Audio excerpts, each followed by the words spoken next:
There we go. Now just need some music. There it is. Okay.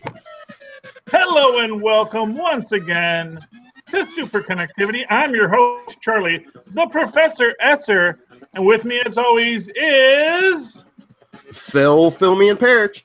Yes, the TA of our broadcast. Because I'm the professor, so you're the TA. Oh, okay. TA. Okay. Well, get your mind out of the gutter, Phil. Although, yeah, that was intentional. Okay, so Philip, big news. Quentin Tarantino is here to save Star Trek from itself. I mean, I know some people don't like the current direction of the movies, but I mean, shouldn't you be looking at that Discovery model before the movies? Well, no one has seen Discovery, Phil. True. That's locked away in some ancient vault that no one can access without paying money, and it's like, who's going to pay that kind of money to see Discovery when you can see Orville for free? I was going to say, speaking of Orville, did you see the season finale last night? Yeah. Oh, of course I did. Oh, that was so good.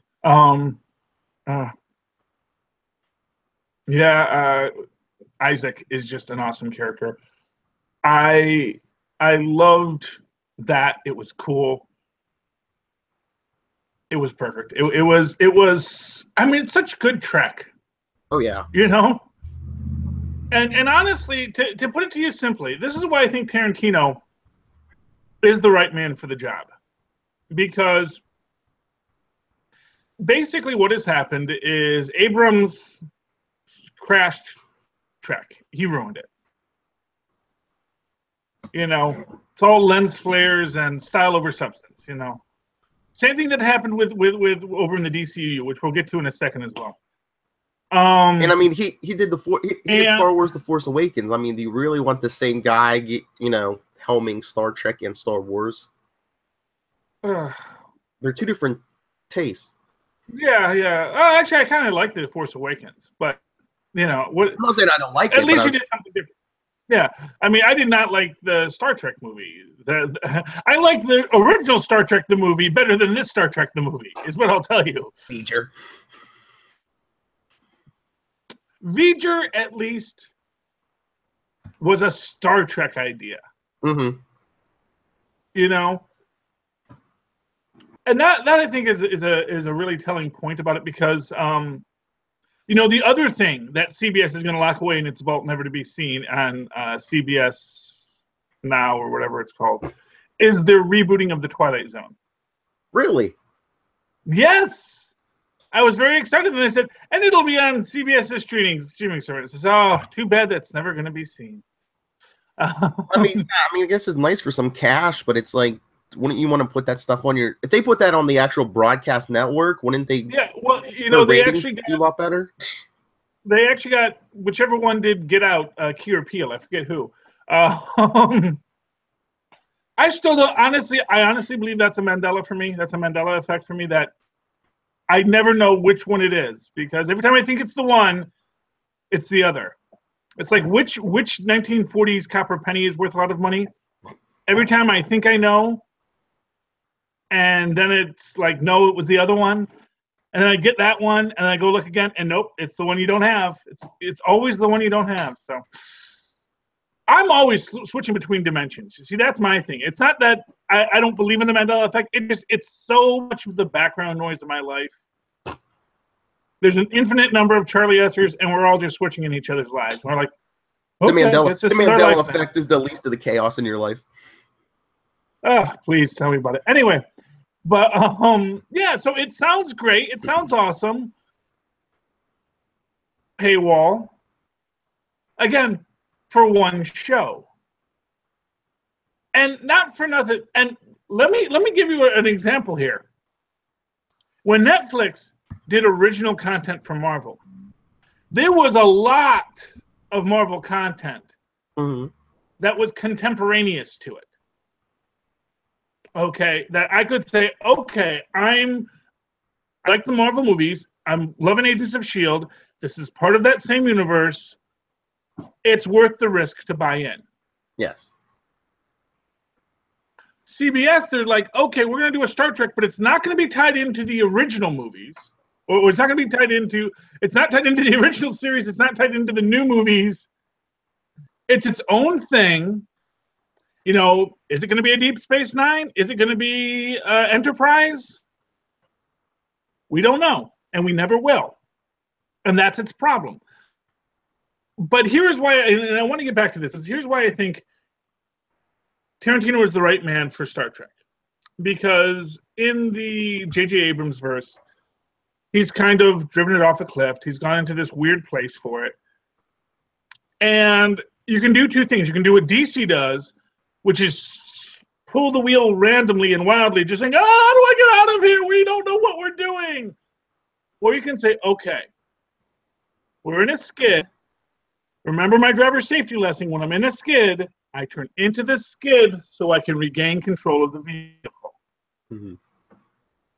And Tarantino's a guy who, let's be honest, he loves nostalgia. He loves canon and universe building. These are all the things that Trek needs. Plus, he knows how to walk through a dark and gritty world and tell a hopeful story. Mm. Think about, think about not Reservoir Dogs. Although Reservoir Dogs has its own positivity too, there's a lot of good in a lot of Tarantino's things. But you look at Pulp Fiction, you look at Marcellus's last lines, about this idea to go wander the earth like so much Kwai Chang Caine, Who was in one he of knows who was Kill Bill. Oh yeah, but but this is the thing. He understands that in a world of darkness, what makes it good is that heroes find hope. Yes. You look at, and again, or bring hope, exactly. And this is what DC needs to understand too. We'll get to that in a minute. But the idea here is that Quentin Tarantino can turn into the skid, and he can right the ship because it. And yeah, it's going to be an R-rated, dark, gritty Star Trek. And he's not going to completely undo what has come before it, because he's going to have reference for the new canon. But what he's going to do is he's going to steer it in the right direction and say, let's have it be about hope. Let's have it be about building the Federation. And, and if nothing else, Jean-Luc Picard himself says he'll put on the skin tight onesie again, just to work with him. And my pitch for it, Tarantino, if you want to pitch for it, here's your pitch. You get the mirror Captain Jean-Luc Picard from the dark evil universe, and he comes in and finds the other universe in disarray and decides he's got to fix it, but he's not in the right universe. And so you actually have Picard, but the evil Picard coming into the good universe to try to be its hero. Sort of like how when Kirk convinced Spock to use logic to convince the Empire, the Earthen Empire, or the Empire of Planets, or whatever they called it in the Mirror universe, to turn over a new leaf, which wound up with them getting trounced by the Cardassians, of course. But but they came back because Picard's got a ship, so he's obviously doing well. Mm-hmm. There's infinite universes out there, is my point. And I think Tarantino can really do something. I don't know. What do you think, Phil? Well, did you see? I don't know where the interview was. I guess Patrick Stewart was doing an interview somewhere, and they asked him if he would ever come back to the X-Men franchise or Star Trek, and he said something like, this was before the Tarantino stuff. He was saying he wasn't going to come back. Then he was like, maybe he's like, if there was some kind of project where they brought in all the surviving actors from the various Star Trek franchises. I was like, oh, give us that movie. So even if you're going to set it how far past all the series, all the members of Next Generation, Deep Space Nine, Voyager. That would be great. I mean, honestly, I'd love to see that. I'd love to see who all these people are in their other universes. And remember that last episode of Next Generation where they're you know, we have the anomaly that's moving backwards in time that we have to Yes. correct, you know, and that's Trek. Like kind of like that future. I mean, set it, Mhm. you know, move it ahead, and it's, you know, it's 20 years or whatever in Yeah. the future. But the point is, that's Trek. Mhm. That's what makes it Trek, is that it's this insane idea. But that insane idea is what happens. That's why I say, major Trek than whatever that first Star Trek film was, or whatever they did with Khan. Khan. Yeah. Because, you know, couldn't even hire a Mexican and be traditional for Khan, you know? No, give us the pastiest white guy to be Khan Noonien Singh. There's only one Ricardo Montalban, my friend. But you know what? You can get an Antonio Banderas, and Antonio Banderas makes a plausible Khan. Mm-hmm. You can do a plausible Ricardo Montalban. If they did Fantasy Island the movie, he could be a Ricardo Montalban type. And you know what? If we get Tarantino, we may get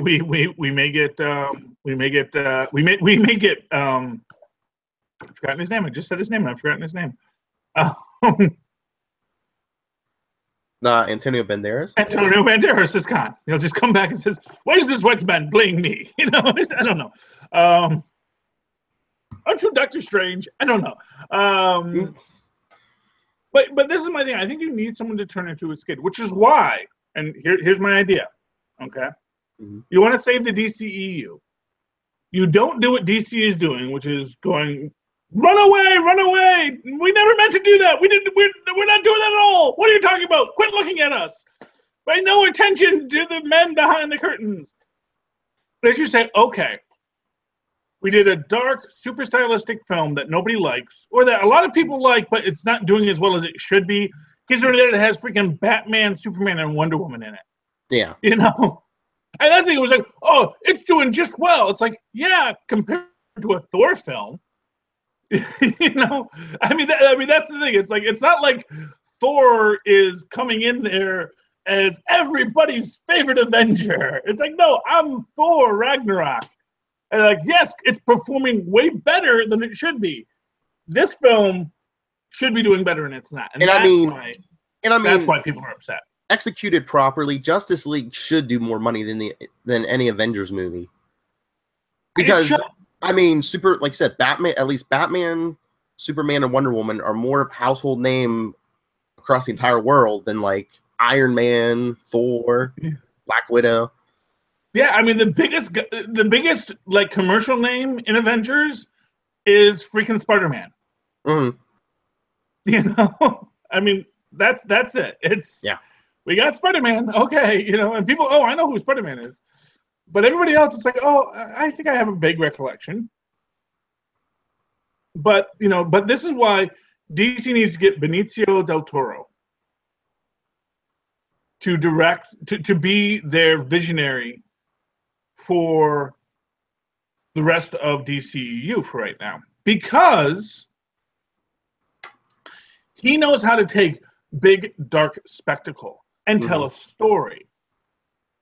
I think Snyder, he's great at big dark spectacle, and if all you want is a big dark spectacle, he's fine. You know, when you're doing 300, where there's not that much of a story in it to start with, it's like, you know, oh, that's great, you know, that works. You know.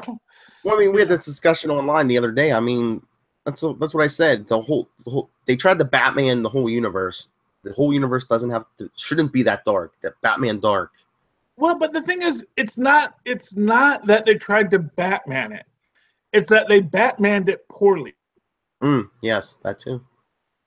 You know, I mean, that's the thing, because like I said, you know, everyone's talking about, oh, Infinity War, look how dark and ominous it is. But it's in the daytime. And it looks just like every other film, because stylistically it's the same. But what is dark and ominous is the story. It has a heavy, difficult story that we're going to tell with these brightly costumed characters. Plus, you have to know your characters like the MCU knows their characters. It's like, that's what I'm saying. They tried the kind of Batman dark, you know, Man of Steel And Superman's supposed to be the complete opposite of Batman. He's supposed to be the bright, shiny. Yeah, but like I said, that's not the problem. The problem That's part of the doing. problem. Well, I mean, it is part of the problem. But here's what I'm going to say: you do a Superman in a dark universe, and he's the light in the dark universe, which is what I think he's supposed to be in that. He's the light in the dark universe. So the universe is dark and scary, and it is this stylized world. But Superman comes in, he's going to be the light and the savior. Mm-hmm. But this is why I say I think Benicio del Toro is the kind of guy that can create a DCEU in the same way that I think that Tarantino is going to be able to create a Star Trek U that's going to take what has already been done and doesn't throw it away, which is that's DC's problem. They just want to throw it away. You know, I mean, they can just give it all to Patty Jenkins. She did good. Yeah, and maybe Patty Jenkins is the one to actually save the day. I mean, you know, I'm fine with if they decide to do that. But I'm saying if you want like someone that we can say, oh, here's whose style meets it, I'd say Benicio del Toro. That's their other big problem. They're rushing. They want to be Marvel, who Marvel is now, and Marvel, you know, Marvel took 9 years to get at least 9 years to get where they're at right now. Well, exactly. And you know, let's not forget Ang Lee's Hulk. Exactly. And then the Incredible Hulk. They had some missteps, but did they change direction? Not really. No. No, they didn't. They you know, they didn't even completely disallow. They turned into it. That's what you got to do. You got to turn into the skid. That's how you solve it. You know, in many ways, you know, Ang Lee. The problem with Ang Lee's Hulk is the exact same problem with all of Snyder's DCEU films, which is that he's putting this style that he wants to tell over telling the story. You know. Mm-hmm. But no, the whole Snyderverse. No, what I meant about, you know, the Batman Dark, everything is like everything has that same dark, gritty tone. That's another strength of the MCU, is everything is its own flavor. You know, like Winter Soldier was the spy thriller, Guardians of the Galaxy is their Star Wars, Star Trek, space thing. Well, exactly.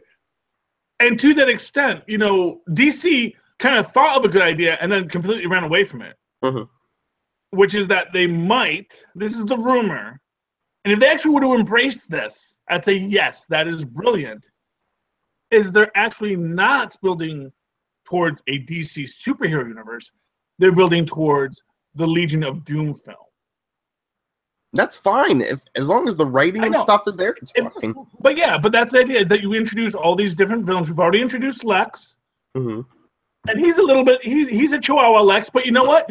You can turn into the Skid. Mm-hmm. You can turn into the Skid with you know, sort of like, you know, with sort of a Jeff Goldblum-y Lex. Goldblum plays his character is always a little bit, you know, because you can see his mind is like 6 steps ahead of you. Mm-hmm. And so he's in that little bit of a silly place. And you can do that with a Lex. And that's how you build that, and you build out that Legion of Doom. And then you'll know our big film is Legion of Doom. And you have that big Darth Vader mask building, because everyone loves the Darth Vader mask. You can't get away with doing Legion of Doom without that. They even put it in that Super Friends reboot they did in the 90s. What was that called? Justice League Unlimited or something. Oh, yeah. Yes. But speaking of cartoons, let's get to the big news. Marvel Rising.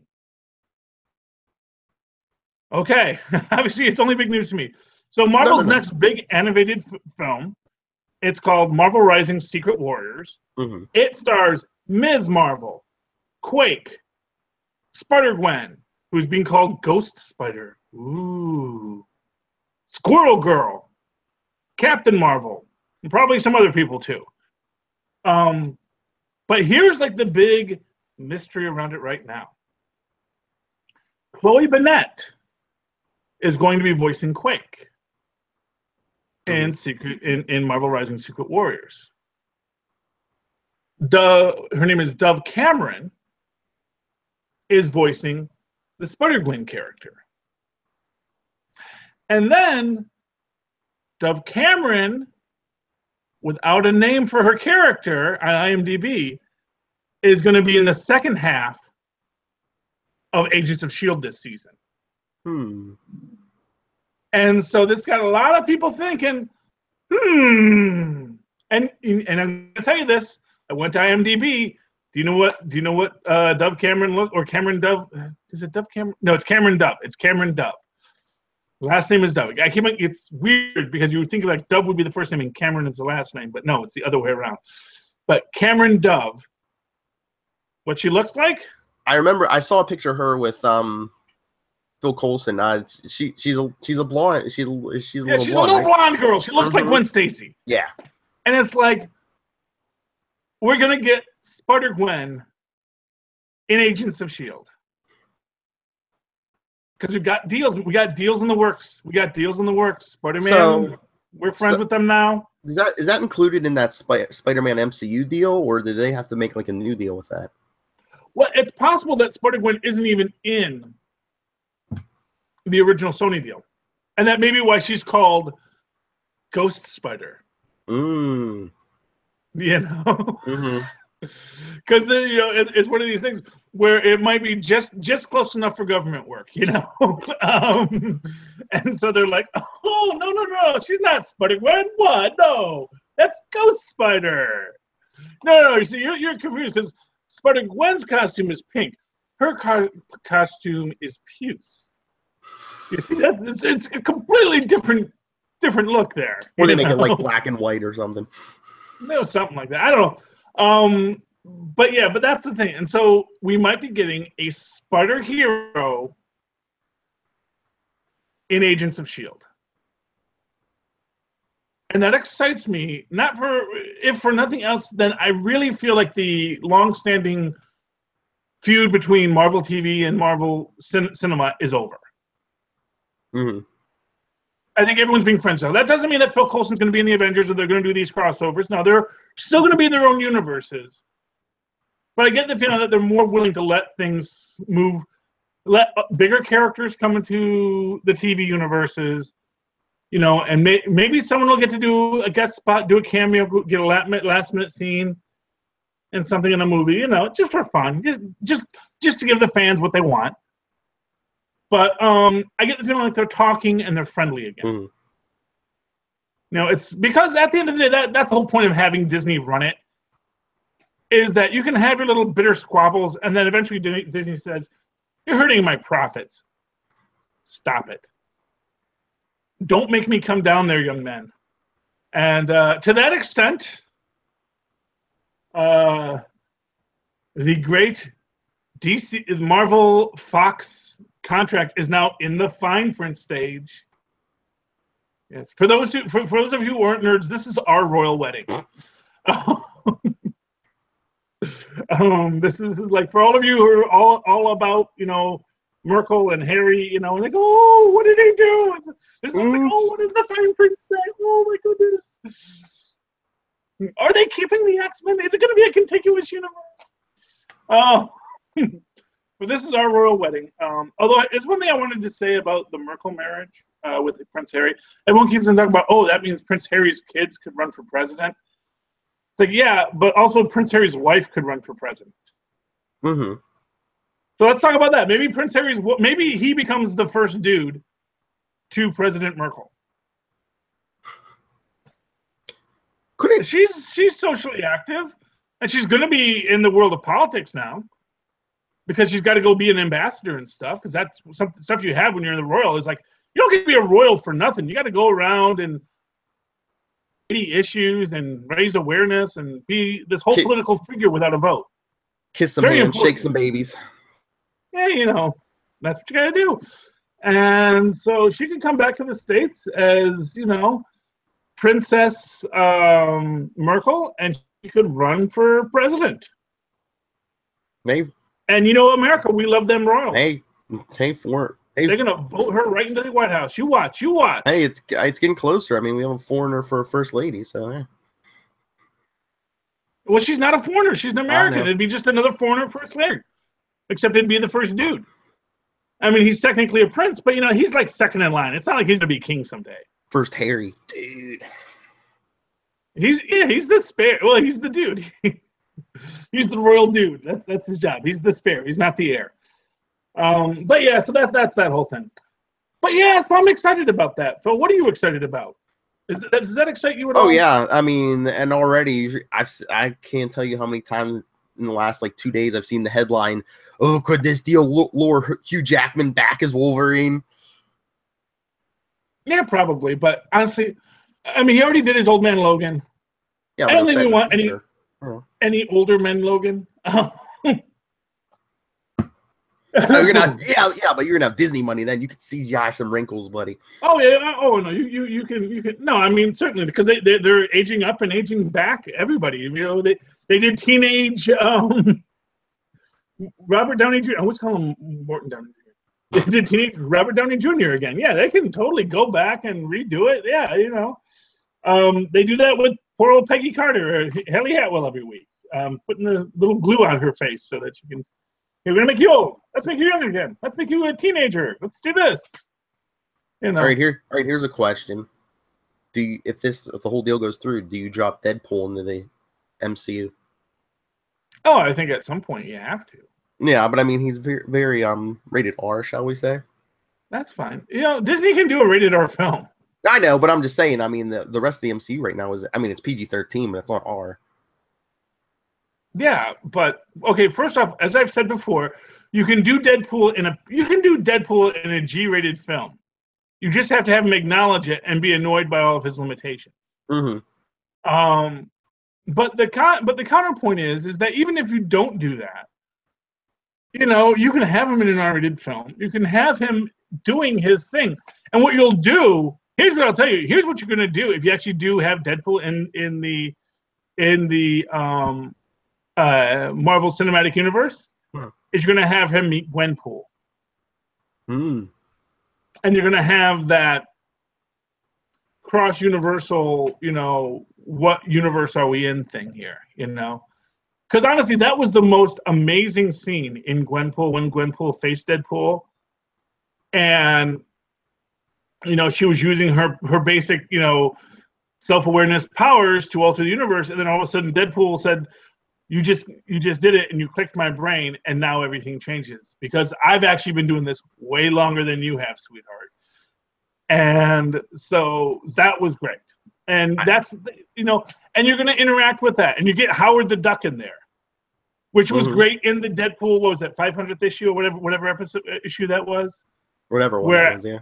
Yeah, after Deadpool takes over the Infinity Gauntlet and is ruling the universe and just Howard the Duck just walks right out.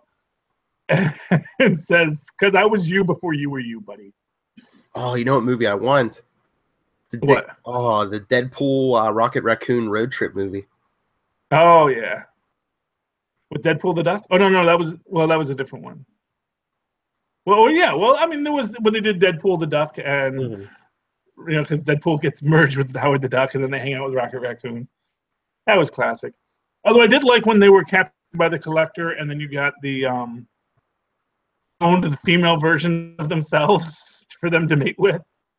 Oh, Charlie, you know, we might be getting a good Fantastic Four movie. They had a dream. And you know what Chris Evans said? You know what Chris Evans said? he wants that Captain America Human Torch team-up movie. Yes.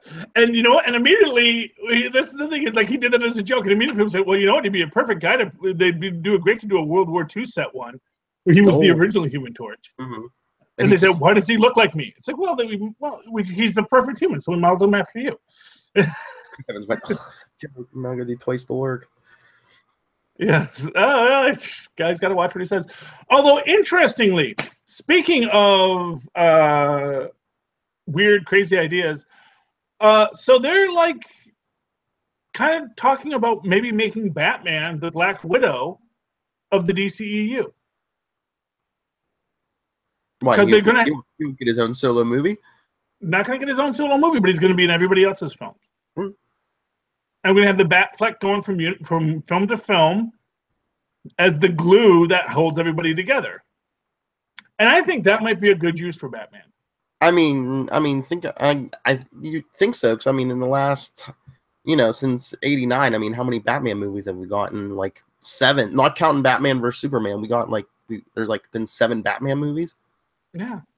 So yeah, and maybe only one with and only 2 with Robin. So maybe let him Yeah, maybe use him to like maybe introduce some new characters. Were there two with Robin? Robin was in this.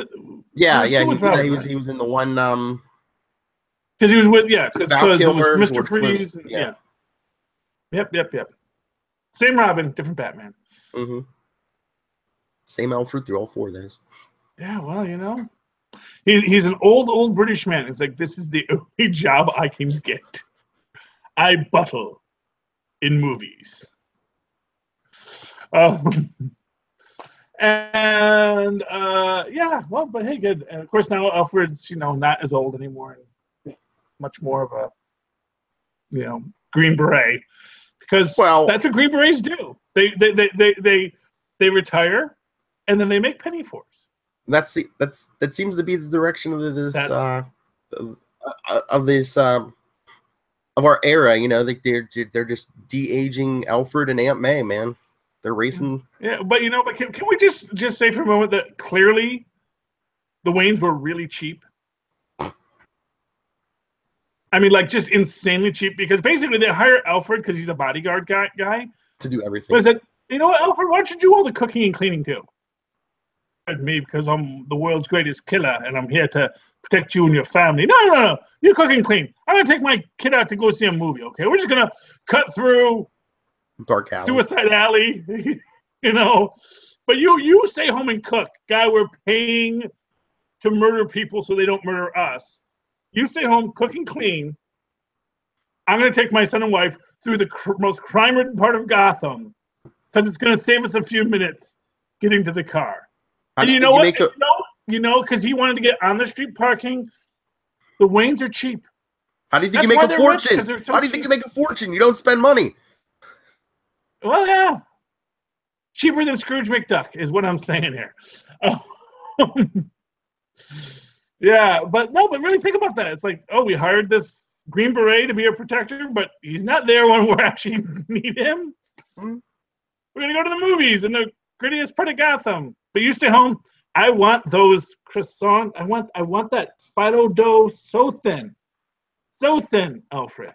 So, I mean, I don't know if you saw Gotham last night, but you have time to catch up because it was their mid-season finale, and all they said is it comes back in the spring, so they're taking another long break. So, yeah, no, Tristan actually watched it, and I didn't get the chance to because I had to run out for something. But he was like, he was so excited because Jerome's back apparently. Yeah, at the end, Penguin gets locked up and he meets Jerome. So, yes, and he says, and they had the Joker in it. They put the Joker in it this time. So, yay, Joker! Tristan's very excited about the Joker return. So yeah, it said returning in the spring. So I'm assuming that's not at least until March. Yeah. And Tristan's a real active fan of Gotham, so he was very excited because I actually gave him the choice: do you want to watch Big Bang Theory or do you want to watch Gotham? He said Gotham, hands down. Wasn't even talking about it. Nice. He wants his Gotham. He wants Grundy too. Mm-hmm. But he loves that there are Jokers in there too. Oh, go watch that tonight because Tabitha tied up Grundy, and she was backing him in the head trying to get Butch to come back out. Mm-hmm. It doesn't work that way, Tabitha. And then, no, it looked like it didn't work, and she walked away. And she's like, "Oh, I tried, sorry." And she gives one kiss, and then after she walks away, he's still sitting there tied up, and he looks at himself in a puddle on the ground, and he's like, "It's Butch's voice." He goes, "What the hell happened to me?" Bum bum bum. I am looking forward to whatever they do with my Grundy. This is good. I mean, it amazes me how many shows that people have been so hateful on. They're so good this season. Agents of S.H.I.E.L.D. really good. Had a good end of last season. Open strong. Gotham is fantastic right now. I think Legends is doing great this season. Mm-hmm. I think Legends, and I think Crossover on Earth X really, the Legends came into their own. And there was a great bit recently where someone was saying that they should put Wally West on Legends. Oh yeah, people have been calling for that for a while. Yeah, I know, and it made me sit there and say, well, we did just lose the black guy. And they're really not using him on the Flash this season that much. Yeah, put him on Legends. And then they have a guy who can actually time travel on his own. Exactly. So he can actually come and save people when the ship gets destroyed or lost or whatever. Mm-hmm. And he actually gives them a guy who can actually deal with. I know Thwain. how do you pronounce it? Thwain? Who? What? Thrawn? Thawne? Yeah. They reverse Flash Thawne? Yeah. Yeah, whatever his name is. Yeah, they have a guy that can actually deal with that. That's cool. Mm-hmm. You know? And yeah, put Wally West on Legends of Tomorrow. He should be a legend. Although we do have Lilith's favorite guy now on Legends. So now me and Lilith can talk about Legends. So that'll be fun. New Constantine? Yes. I think he's just there for like an episode or two. I don't think he's finished. No, I think he's regular. Oh, really? I believe so. From what I was reading, it sounds like he's an actor. I'm a British actor in an American television show. Yes, I would like to be paid. Thank you. Yeah, but I thought he was doing. I thought Lilith or somebody was saying he was doing other things too. That's why he doesn't do John Constantine as much. Although they might, because CW, I think sometime next year they're putting out an animated on their CW CDAP. But you can tell none of you guys are actors. It's like you pay me to show up and act. Okay, yes, I'll do that. That sounds good. Yes. Well, he's doing an animated Constantine for CW, and he's doing the voice. So yeah, of course, you got it. Yeah, it's a gig, man, and it's probably a really good gig. And I mean, who's his competition for live action Constantine? Whoa. Yeah. Oh, no, don't be so. People really like him now because he did that John Wick thing. Oh yeah.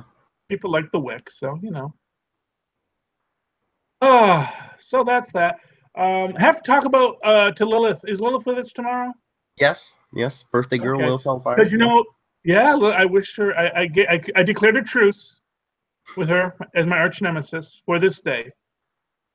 But tomorrow the truce ends. Oh, take it easy. I'm sure she'll be hungover tomorrow. Yeah, so that's when I strike. Probably having birthday dinner right now. Yes, so am I. Birthday apple juice. One for Lilith. One for my homies. Yeah. Oh, you don't spill the beer, man. Homies should have drunk it while they was alive. That's my motto. Should have drank more while you were alive. Maybe if you wouldn't be dead now, would you, homie?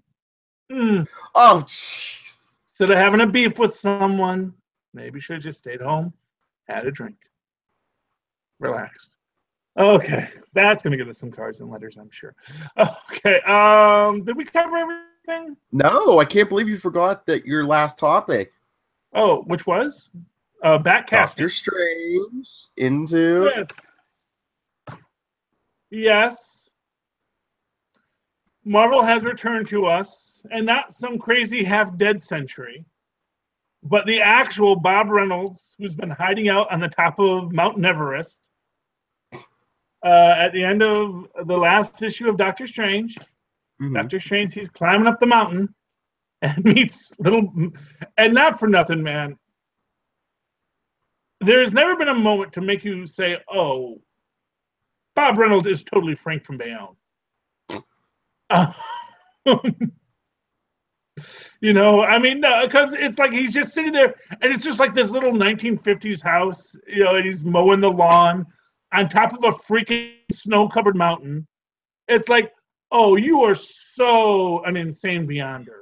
Yeah, but didn't Doctor Strange say that's all in his head, though? Well, he says it's all in his head. Yes, it is all in his head, but it was all in the Beyonder's head too. When the Beyonder took the form of Steve Rogers, that's all in his head. He's a Beyonder. He doesn't have a form. So that's my question. How is he still alive? Did Doctor Strange or someone fake his death? Is he the Beyonder, or perhaps post-Secret Wars? Did Reed Richards bring him back? Well, actually, Franklin would have brought him back. Yeah. Okay. Or Frank Bayonne's best buddy, Owen Reese, brought him back. Ooh. Remember, here's the thing to remember in this. Owen Reese is doing all the heavy lifting. Just like when Dr. Doom was like, I rule this universe. It's like, well, technically you don't. Technically the Molecule Man is doing all this. You just have him doing it for you. You know, which is just, you know, it's kind of funny because you get that scene in there, essentially just before that, when Thanos goes up to Dr. Doom, says, I am Thanos. I have wielded the Infinity Gauntlet. And, you know, Dr. Doom says, "Do you have the gauntlet now?" Says, "No, but it will not matter." And he says, "Apparently he does," and he rips out his spine. You know, because Doom's a guy. But then when Doom goes to fight Richards, and Doom is like, "Why is nothing happening?" It's because Molecule Man says, "Nope." Mm-hmm. You have no power, Doom. I'm the one who gives you power. That's why you haven't been able to fix your face, because I won't do that for you. I'm not going to be your friend, you know? And so and because he never brought him pizza. No, he never brought him. Actually, he wanted pizza, but Miles brought him a hamburger, and that was fine. Where was the hamburger? It's a skin-tight outfit. Bendis. Oh, actually, that wasn't Bendis. That was I don't know. Anyway, but yes, but the Sentry's back, so that's good. And then, of course, you know, Doctor Strange makes him turn into the Sentry again, which is also one of those things that makes you go like, "Oh, Doc, really?" Because of course Bob's like, "I can't be the Sentry, because if I become the Sentry, then the Void comes back." Mm-hmm. He's like, "No, that won't happen. Not at all. Not gonna." It's like oh, remember when we were trying to figure out who Voyager is, and you were saying, "Oh, maybe it's the Sentry because the costume looked the same." The Sentry's daughter. He was married. It could be. He was married. He could have had a kid. Yeah, I mean, anything is possible. Mm-hmm. Yeah. I still like the episode of Age of the Century where he met the Centress, which was Ms. Marvel, because no one ever explained why they had the same logo on their chest. Why does Ms. Marvel have a big S on her chest? Where does that come from? Is that the S from the Miz? That doesn't make any sense. But anyway, yeah. So that's that. Yeah, so I mean, it's exciting. The Sentry's back. We'll see what happens. It was like it was the teaser at the end of the. It was the teaser at the end of the book. Mm-hmm. It was the after credits scene, you know, which is something that they're doing now in the comic books. We had an after credit scene in Avengers this week. And did you see the last page of Doctor Strange? What it said next issue is? No pictures. Well, I'm sure. What did it say? What? All it was words. It said the Sentry versus Asgard. Oh. Again,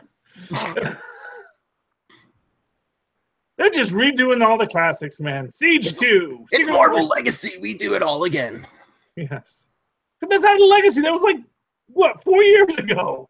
That was, yeah, well, how long's the Sentry been around? Like 10, 11 years?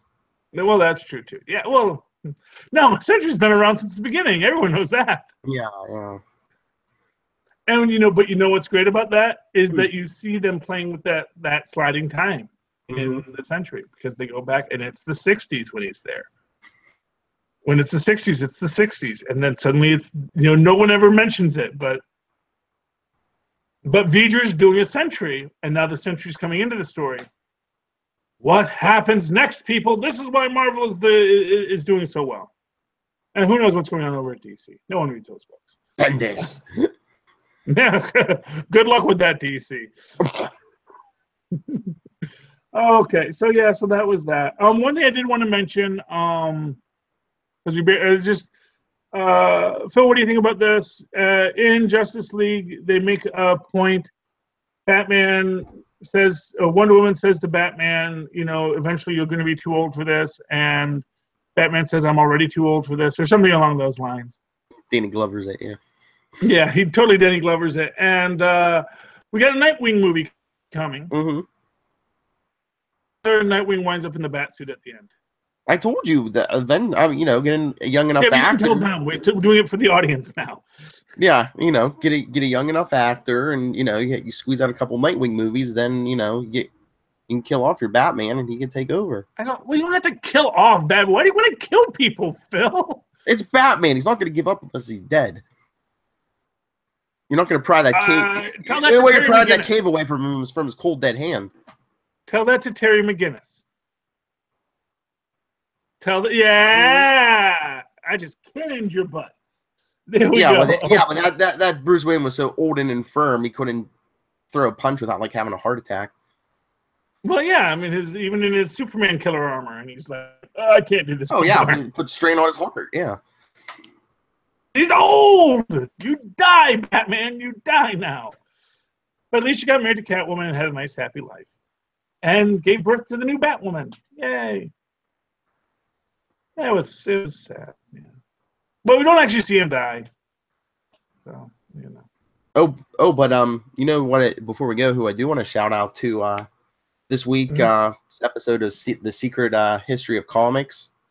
It was all about Milestone Comics, and guess who? One of the people who they showed talking about it. The great David F. Walker. That's right. Yes, friend of the show. He got very mad because someone tweeted at him, "You said you were a black creator, but I thought you were biracial. How could? Why are you? You know?" And it's like, dude, you know.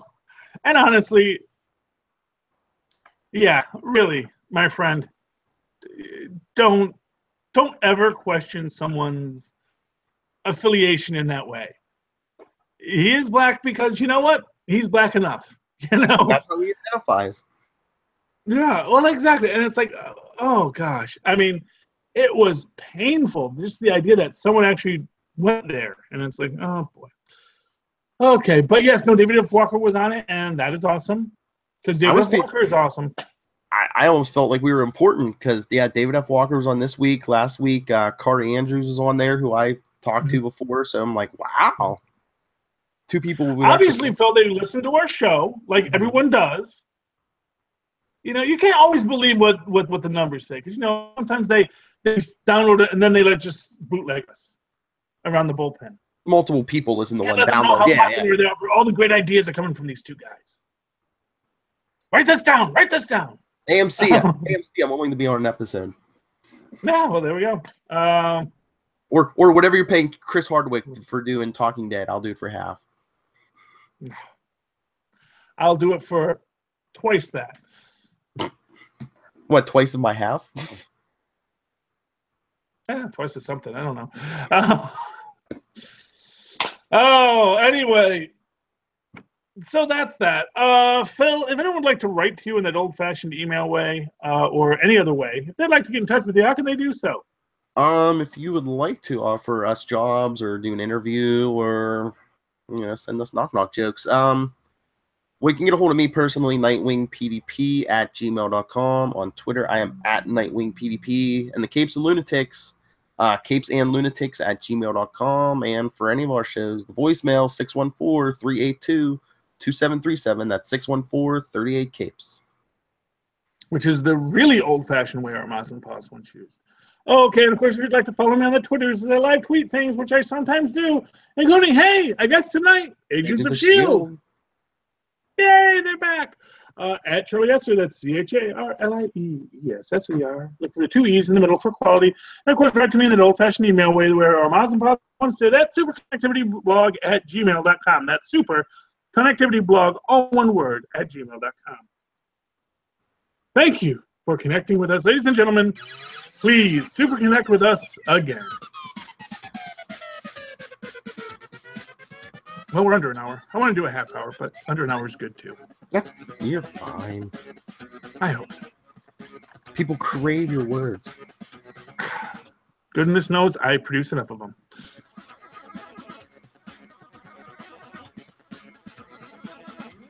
Hey, you're a wordsmith. Someone should hire you for this stuff. DCEU. Bring the team in. I'll fix it for half of whatever Benicio del Toro is charging.